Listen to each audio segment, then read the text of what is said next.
Hello guys, leo nataka kuonyesha how to assemble this inaitwa baby learning table ama baby learning table ya kwenye iko hivyo. So it's very simple.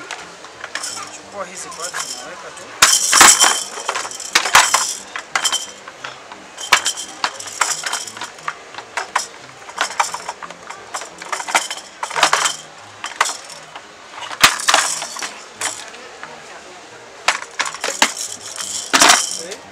Hizi ziko na place ya kuweka battery, so unafungua hapo unaweka battery and then you switch it on. Ukiswitch on and then uiweke hivi, so ile time mtoto anafinya hapa akipush itakuwa inatoa some music, and then hii unaweka hapa. Pia hii iko na music, unafungua unaweka battery and then you switch it on, unaiweka hapa.